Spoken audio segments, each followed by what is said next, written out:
Welcome to Moments with Melinda. I am your host, Melinda Moulton, and my guest today is Paul Asbell. Paul. Hello there, how are you? Thank you for joining me in the studio. It's great being here. Yeah, it really is. I'm so thrilled to have you here. Well, let me tell my viewers a little bit about you. Uh-oh. All right, here we go. Leave out the bad parts. No, it's all in here, my friend. So Paul Asbell is the author of his new, I call it an autobiography, but it really is it really is life stories about your life. And his book is Stages, Ruminations, Rants, and Reminiscences on a Life in Music. Paul is also a local legend who played blues on Chicago's South Side to his present multifaceted career here in Vermont. Paul is known as a true musician's musician. Yikes. He played and recorded with Muddy Waters, John Lee Hooker, Howlin' Wolf, Lightnin' Hopkins, Otis Rush, Magic Sam, Earl Hooker, Lightnin' Slim, Paul Butterfield, my favorite, and many others. So, well, Paul, you are a legend, and I am so happy to have you on my show again.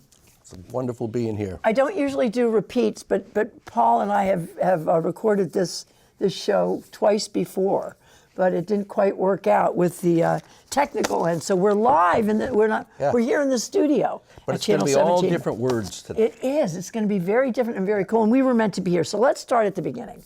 Talk to my viewers a little bit about where you grew up, and a little bit about your childhood, and who had the greatest influence on your trajectory in life. Let's see.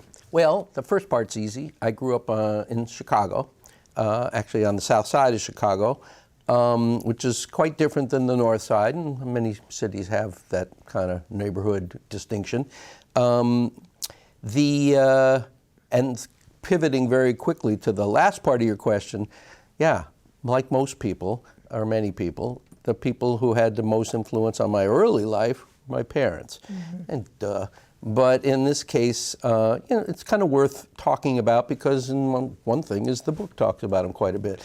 There's a number of things, as one does when one ages, where you kind of reflect on what you've done. Why did I do that? How did that come to be? You know, how did I get the way I am? What is, in short, my friend Bill Schubart used the term origin story, you know, for like, how'd you get this way, or whatever. And in writing some stuff to try to, you know, think about that for myself and hopefully make it entertaining for others, I realized that a lot of stuff subliminally and not so subliminally did come from my parents, again. And a lot of that is musical and a lot of that is political. Well, talk about that, because growing up in the South Side, you were really, you know, you were in a part of the world where there was a lot of people of color that lived in your neighborhood, and you were raised with that. And then your parents, I understand, were good friends with folks like, you know, who were they close to? Yeah, Pete Seeger, Woody Guthrie. Like I mean, you were surrounded by these incredible greats and by, you know, really rich black music growing up. Talk about that. Well, both those things. Talk about that. What brought my parents to Chicago, and I didn't 100% know that until digging through a bunch of cardboard boxes of things that I reminisced about when my dad passed away, and was looking at a whole bunch of archival stuff of his, and saw this letter that was written to my dad and mom when they were in New York in 1946. And the letter was affirming an agreement of understanding that Bernie and Millie, my parents, were going to move to Chicago and open the Midwest chapter of People's Songs.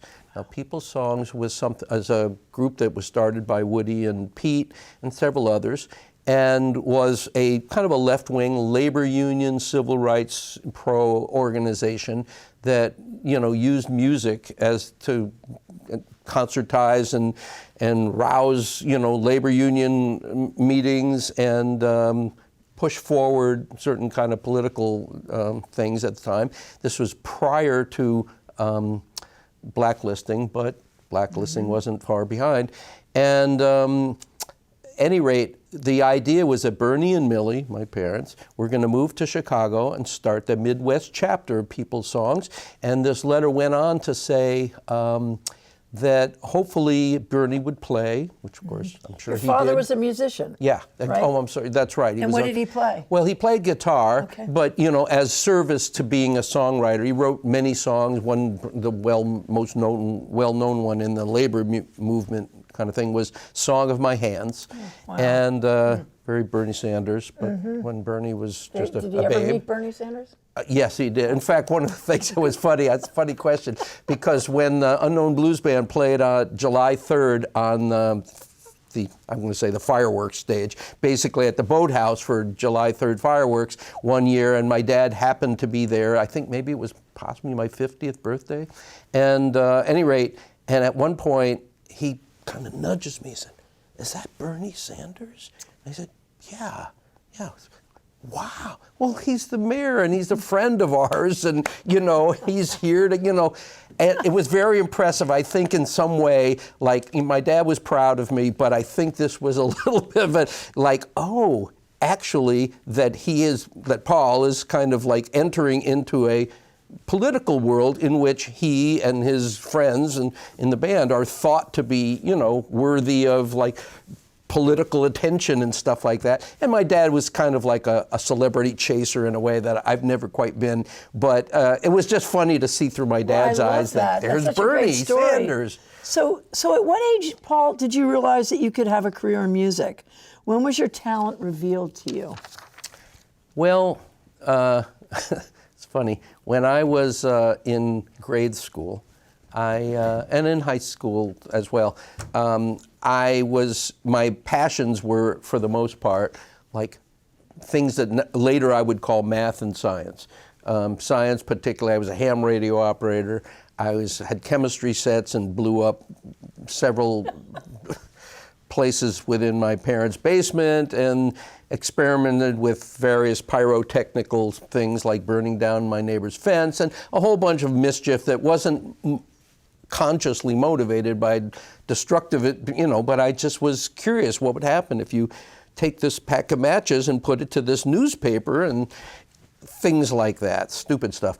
So at any rate, the reason I'm saying that is because that's what I assumed my arc in life was going to be, being, kind of scientifically curious, and chemistry and math were passions. And all the while at school, all the while that I hated music class and disdained all my arts friends who took art classes, I was going home and playing guitar after school, through dinner if I could manage to skip it, until bedtime. But the idea that that was music never dawned on me for decades. Wow. I know that sounds really crazy in a way. It's just that, music was the stuff we did in music class, where you made crossword puzzles with the names of European composers and sang kind of choral kind of stuff. And I hated all of that, actually. But it's ironic because my wife now sings choral music. But at any rate, guitar was my thing. That was your thing. And that kind of started around age 11. And so what brought you to Vermont? What got you here? Kind of a dartboard approach. By 1971, I had already been a professional musician in Chicago for 4 years, and played with people who previously were heroes of mine. The list is long. Includes people like Muddy Waters and Howlin' Wolf and Lightning Hopkins and Earl Hooker and Paul Butterfield. Well, Paul Butterfield actually came later. That was after I was here, and that was with Kilimanjaro. Right, which we're going to talk about. Yeah, another story. Yeah. But actually in Chicago, the people that I was playing with, again, heroes that I was hired by to be a rhythm guitarist, I was playing 6 nights a week towards the tail end there, and was pretty burned out from just city life. I knew that there was a way of being in the world in a community that was closer knit. 1971 was a pretty volatile time in kind of politics in our country's history. And there was this thing called the Back to the Land movement, which we, now seems so corny. But at the time, it seemed very, very vital, and I heard the call, basically. And so it was the least sensible career move for me. And it was the least sensible career move for my then girlfriend, who had just graduated from University of Chicago and probably should go to a graduate school, somewhere, and I probably should go to another urban music scene or something. And each of us just kind of dartboard approach, said, Chose Vermont. Yeah, let's go someplace that is neither of our, at any rate. And here I am. And here you are, and we're so thrilled that you threw that dart and it landed here. It landed here. So you were the founder of the Vermont band Kilimanjaro, who recorded 2 award-winning albums for Philo Records. The band had numerous national tours. Who was in the band with you? And tell us a little bit about that time in your life. Sure. Well, the way it began was 4 members: myself, Chuck Eller, Tony Markellis, and Bill Kinsey. And we played quite a bit, really, under the name Paul Asbell Quartet, because generally things often start as one person who chooses other people. But that was a short-lived era, really, because it became very, very clear with mega-talented 3 others, like, why would you want to have one person's name on music that clearly is a 4-person collaboration, which our music was?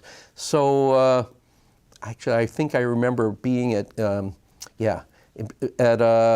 Killington doing a promo for the Killington Jazz Festival, and us and Herbie Mann and several other people, and we were actually kind of we played a song that we had been calling Kilimanjaro Beach Party at that point, I think we were calling it that. Anyway, and why Kilimanjaro? Well, because we were looking up at the mountains, and it was a hot day, it was in June, and there was snow at the peak. And somebody remarked, well, it's like Mount Kilimanjaro, kind of. That's wild. Oh, yeah. So somehow this song, I'm not even quite sure exactly how it happened, but Kilimanjaro Beach Party was what we chose to call the song. And then later, after going through 150 other suggestions of what are we going to call the band now that it's not the Paul Asbell Quartet, I don't know, Kilimanjaro, that's kind of a neat name. It's there is a thing about our music, which is on the top of the music,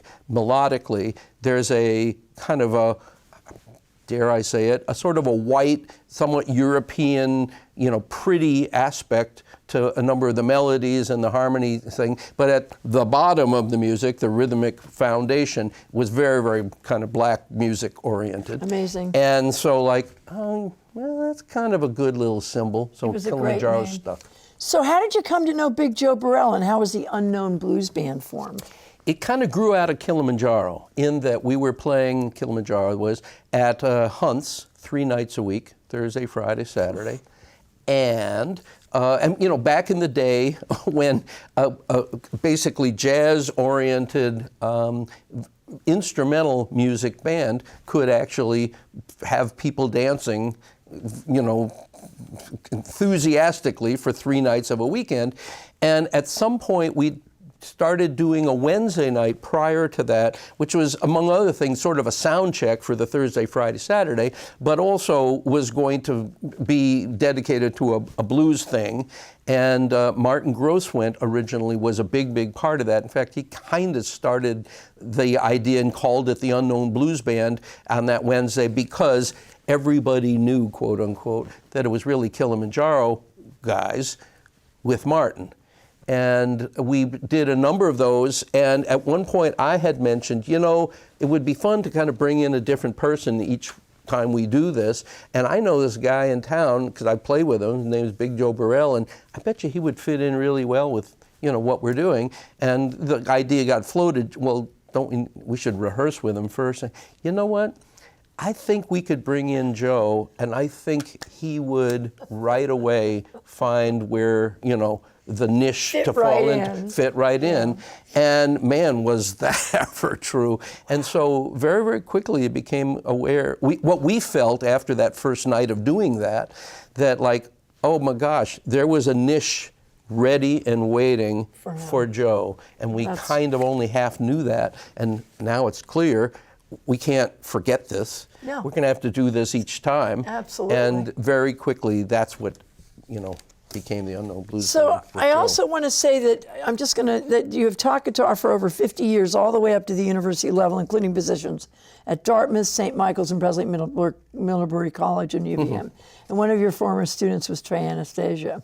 That's true. So you also have a strong folk-based root that grows through your music. You've also been named the Best Musician of the Year, Best Instrumentalist, and the accolades are many. But you're kind of a private guy, and I know you do not, really relish all of this recognition. But how does it feel to be so beloved and recognized for your talents and your gifts? Well, I'd be a liar and an idiot if I tried to say, well, it's really a drag. Well, it's not a drag, but you aren't. It is not. You're not always looking for the light. I'm not necessarily looking for that. You create the light. I think and I've wrestled with it a bunch. Every time that I'll get nominated for one of the Daisy things, I wrestle afresh with, because part of me feels like, the whole idea of propagating this notion that there is a best jazz artist, there is a best instrumentalist. I mean, maybe there is a best restaurant. I don't know. I go to a number of restaurants and I think they're all good, and so the best, I don't know. So they're on one side is where you're half at. of me, but the other side basically says, you work really hard to be able to basically put your music across to people, and if it doesn't reach them, and if they're not enthused and they don't come back next time, you don't have a gig. So it only works if you're communicating with people and they enjoy it, and they're telling you they enjoy it, Paul. So relax, will you please? And at any rate, I try to make that part win. So I want to move into now, you're just released, this was released on May 26th, of your well, I'm not going to even call it, because you don't want to call it an whatever. Whatever, but I think it is about your life. Well, I will Your say life just story. very quickly, Well- I had a author friend who saw, in its kind of original galley form, and he said, this is one of the best memoirs I've ever read. And I thought, wait a minute, memoir? Yeah. And it caught me by surprise. But after a while, I realized, well, that's kind of what it is. It is your I life think. story. So, and it's stages, as you all can see here: Ruminations, Rants, and Reminiscences on a Life in Music. It's available now on your website, Paul Asbell, PAULASBELL.com. Thank you for spelling that. And at local bookstores like the Phoenix Bookstore. Now, Stages is a compilation of 30 essays you have written over the years. And the book is filled with illustrations and archival photos. It is 183 pages and released by Onion River Press. Trey Anastasia, Duke Robillard, Mark Huffman, Jerry Portnow, Dick Sherman, and so many others have heralded this book. So I want you to talk to us about Stages and why you wrote it. And then after you do that, we're going to have you read something from it. Oh, boy. So hang in there, my viewers. All right. Paul Asbell in his finest. Well, here, I'll address the idea of how in the heck did this sort of come about in the first place. And the answer is very incrementally. I definitely did not set out to write a book for any number of reasons, one of which is that's not what I do. I'm a musician. But also, my dad was an author of many, many books, and following in the old man's footsteps was not on my bingo card. Exactly. But what comes around goes around, right? Well, I think that's kind of true. And also, what I found myself doing is writing little pieces, sometimes for my own kind of amazement and amusement, and, to try to figure out what did I feel about a certain mega topic, like Israel.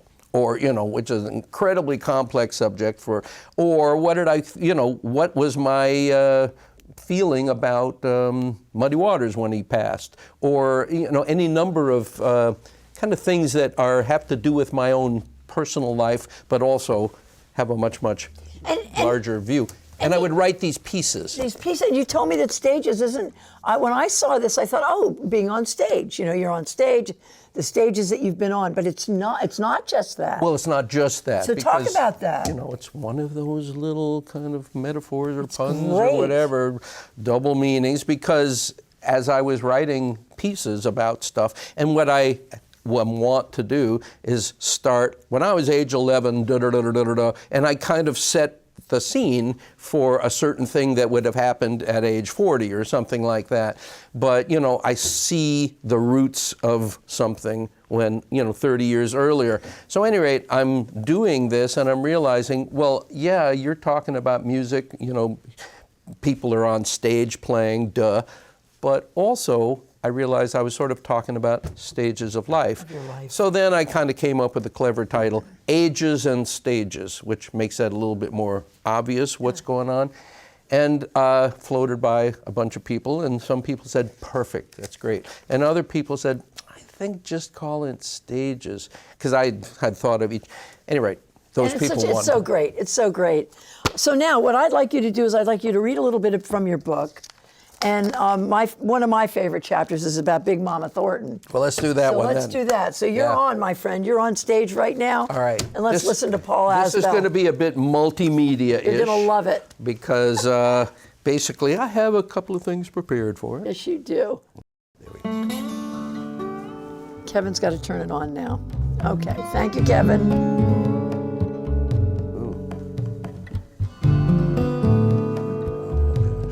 Wait a minute. Wait till it turns it on. Oh, there you go. Oh, look at the screen. Yeah.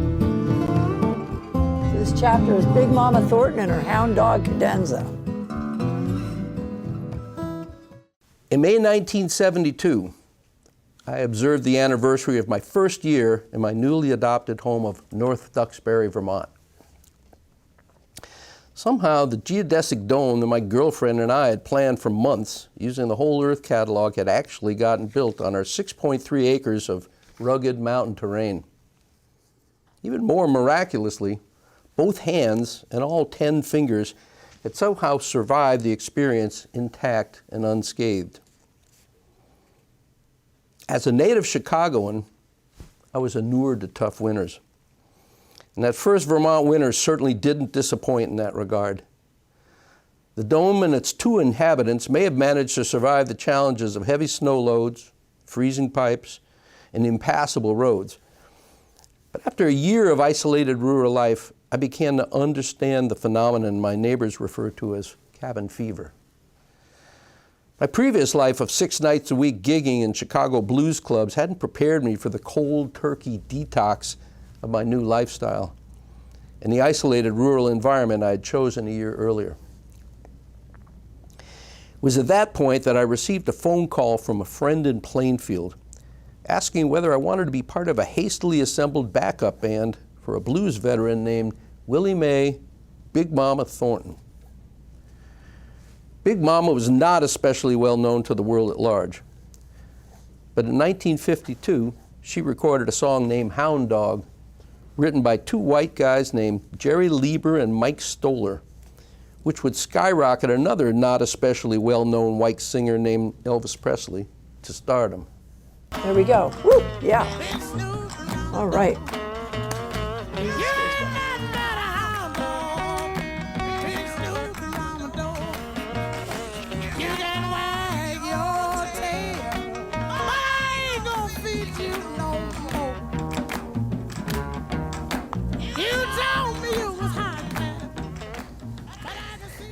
Now, I had previously only seen Willie Mae once before, but had played with many 1 degree of separation musicians who knew her well. Their stories were vivid and made abundantly clear that the cantankerous, supremely self-possessed voice heard on that iconic song in '52 was not just a vocal affectation. So it was that 20 years later, I found myself setting up my Fender Deluxe reverb amplifier on the stage of an auditorium called the Hay Barn on the campus of the legendarily counterculture institution, Goddard College. Along with me were a group of musicians who I had just met, many of whom I remain friends with to this day. As is customary in the blues world, the band played several tunes to warm up the audience. At that point, the tried and true blues script would require that one of the band members step up to the microphone and initiate a vocal introduction for the headliner of the evening. Ladies and gentlemen, it's with great pleasure that I present to you the star of our show, an artist who first hit with You Ain't Nothing But a Hound Dog, who sung the blues from Houston, Texas to San Francisco, California to Great Britain, and is now here in beautiful Plainfield, Vermont to sing for you all. The woman you've all been waiting for, Ms. Big Mama Thornton. And at that point, the by now deliriously excited crowd would begin a gradually escalating rhythmic chant of her name as she slowly sashayed from behind the curtain, took the stage, walked up to the mic, thanked her audience, and with a brief nod to the band, began her first song. Well, none of that actually happened. What in fact actually happened is that Mama wandered out on stage approximately halfway into the band's third song, slowly picking her way through the maze of instruments cluttering the floor while we played. She then stood in front of the mic, staring out at the audience of raggedly dressed, largely unshaven, and likely unwashed hippies. A look of bewilderment was unmistakable on her face as the band limped through the last 30 seconds of what clearly would be our last instrumental warm-up tune. Casting her eye over the audience of kids littering the floor, Mama's eyes settled on one young man lying on the floor, his head in his girlfriend's lap, casually sucking her thumb. Mama watched him as he occasionally removed her thumb to holler enthusiastically before returning the girlfriend's thumb to his mouth. She slowly shook her head in disbelief, then turned around and muttered to no one in particular before launching into her first tune of the evening. Given the fact that the band had never rehearsed together, the first couple of songs came off surprisingly well. But eventually, the juxtaposition of cultures reared its comically ugly head.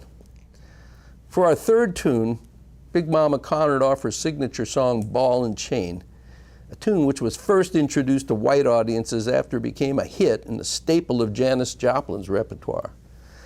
Things were going relatively well, and the song was building to its dramatic climax when a large German shepherd wandered out from the wings and onto the stage.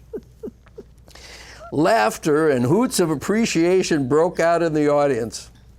Sensing that the hoots and hollers were not in sync with the drama of the song, Willie Mae looked around and saw the dog slowly but surely making its way to center stage.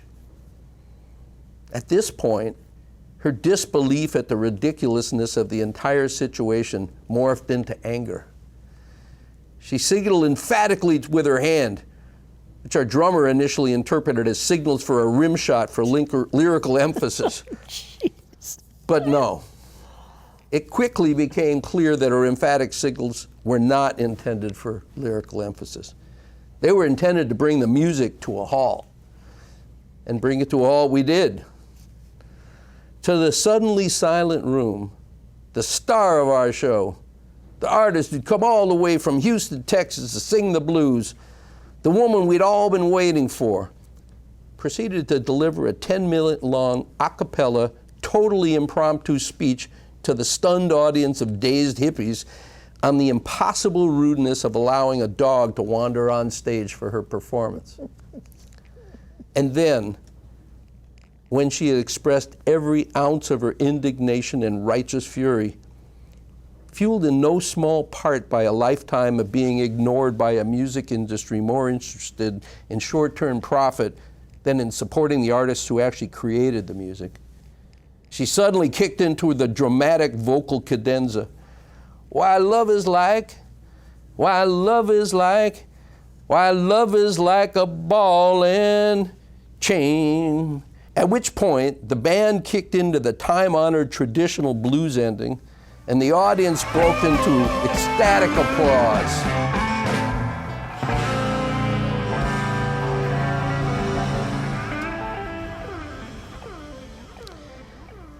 As I write this, over 50 years later, I'm trying to imagine how this same scenario could possibly have occurred in the Chicago Blues Club, or a concert, or a blues festival. Of course, I can't. It would never have happened. But here in my newly adopted home of rural Vermont, at a hippie college enclave, it was hardly unimaginable. or shocking. I had, in fact, come to take things like a dog wandering onto the stage in the middle of a show without a bit of surprise or shock. Suppose it goes to show what a year in the country and a heavy dose of cabin fever can do to your head. Willie Mae Thornton was born on December 11th, 1926. She passed away in 1984 and was buried in a pauper's grave. The world remembers her as the woman whose song, Hound Dog, made a world-renowned national icon out of a young kid from Tupelo, Mississippi. The one-of-a-kind Big Mama Thornton.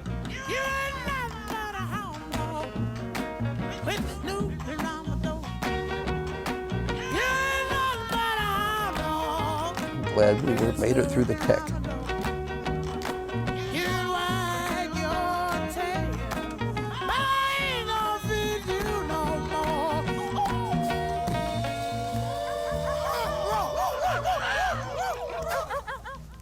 And there we have it. Bravo.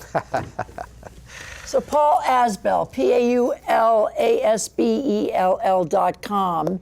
You can order stages on his website. There's also, it's so cool in your book too, because you have all these. I'm glad that you're mentioning that, these QR codes. These QR codes. There's a lot of kind of, and I want to do a little quick shout out. I'm sorry to interrupt. No, but please, there are yes. not only some great archival photos that put you in, which is what I'm trying to do here with the kind of little multimedia thing. I'm trying to put people in that picture, kind of in, in the scene of kind of how these things work and what the world was like when these things happened. And so, at any rate, one of the things is, in addition to the archival photos, is there are a bunch of, I'm trying to find one. Cue card?